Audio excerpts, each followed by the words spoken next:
दुनिया में ऐसा एक भी सक्सेसफुल इंसान नहीं है जिसको कभी भी रिजेक्शन नहीं मिला, जो कभी फेल नहीं हुआ। MS Dhoni, Steve jobs, Ronaldo, Rohit Sharma, Shahrukh Khan, इनमें से सबको रिजेक्शन मिला था। इन सब ने अपनी जिंदगी में बहुत मुश्किलों का सामना किया और फिर जाके आज पूरी दुनिया इनको अपना इंस्पिरेशन मानते हैं। उनके ही टाइम में उनके साथ और भी बहुत सारे लोग फेल हुए थे, लेकिन उनमें और ऑर्डिनरी लोगों में डिफरेंस ये था कि ऑर्डिनरी लोग फेल होने के बाद दोबारा ट्राई नहीं किए। हाँ, मुझे पता है कि रिजेक्शन बहुत पेनफुल होता है, लेकिन आप ये भी याद रखो कि आप जितना ज्यादा मुश्किलों का सामना करोगे, आपको जितना ज्यादा पेन होगा, आप उतना ही मजबूत बनोगे। खुद को ऐसे बिल्डअप करो, अपने माइंड को इतना स्ट्रॉन्ग बनाओ कि जैसे रिजेक्शन से आपको फर्क नहीं पड़ता। अरे रिजेक्शन सबको मिलता है। रतन टाटा ने सोचा था कि वो इंडियंस को टाटा नैनो के रूप में दुनिया का सबसे अफोर्डेबल गाड़ी देंगे, जिसके लिए उन्होंने बहुत सपना देखा था, बहुत बड़ा टीम सेटअप किया था और बहुत पैसे भी खर्च किए थे। फिर फाइनली 2009 में उनका ये सपना सच हुआ।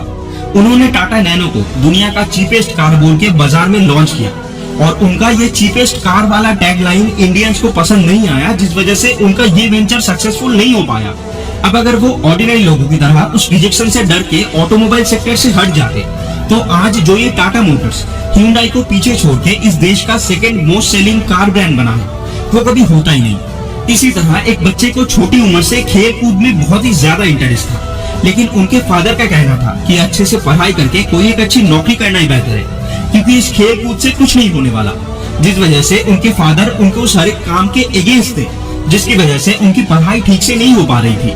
वो बच्चा पहले स्कूल की क्रिकेट टीम में विकेट कीपर के तौर पे सिलेक्ट हुआ, फिर एक एक करके उनका सिलेक्शन दिलीप ट्रॉफी और रणजी ट्रॉफी की तरह हर एक जगह हुआ, लेकिन बस एक ही जगह उनका सिलेक्शन नहीं हो पा रहा था और वो था इंडियन क्रिकेट टीम। फिर ऐसे करते करते बहुत टाइम बीत गया और क्योंकि उनके फादर को ये सब पसंद नहीं आ रहा था, तो इसीलिए उन्होंने अपने फादर की बात सोच के खड़गपुर रेलवे स्टेशन में एक टिकट कलेक्टर की नौकरी करने लगे। फिर कुछ टाइम नौकरी करने के बाद वो डिप्रेशन में जाने लगे। वो सोचने लगे कि वो यहाँ कर क्या रहे हैं, और इसके बाद उन्होंने एक बहुत बड़ा डिसीजन लिया। उन्होंने नौकरी छोड़ के एक लास्ट बार ट्राई करने का सोचा और इस बार उनको वो सक्सेस भी मिला जिसकी वो सालों से तलाश में थे।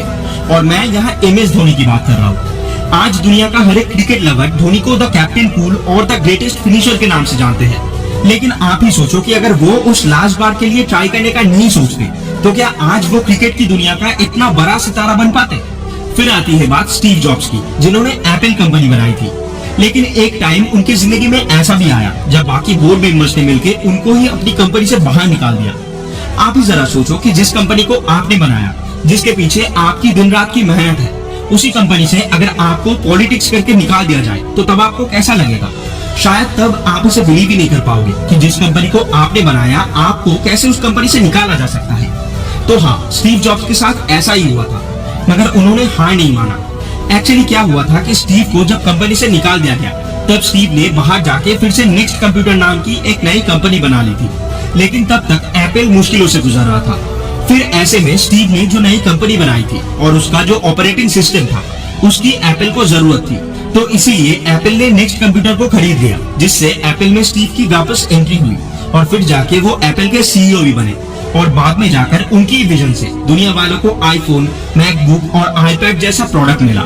सो ये सब जिद्दी लोग ही तो कर पाते हैं, क्योंकि इतने सारे बड़े बड़े रिजेक्शंस के बाद भी इन लोगों ने हार नहीं माना और एक दिन सक्सेसफुल बन के ही दिखाया। इसीलिए अगर आपको भी कुछ बहुत बड़ा अचीव करना है, तो आप ये भी मान के चलो कि रिजेक्शन भी आपको अच्छे खासे मिलेंगे, और अगर आप इन सब रिजेक्शन से डर गए, तो आपकी जिंदगी फिर से ऑर्डिनरी लोगों की तरह ही हो जाएगा। आप बस इतना याद रखो कि दुनिया झुकने के लिए राजी है, बस झुकाने वाला चाहिए। मेहनत इतनी करो, अपने अंदर जिद ऐसी लाओ कि एक दिन सक्सेस खुद आकर आपको बोलेगी कि गलती हो गई जो इतने दिन से तेरे पास नहीं आया।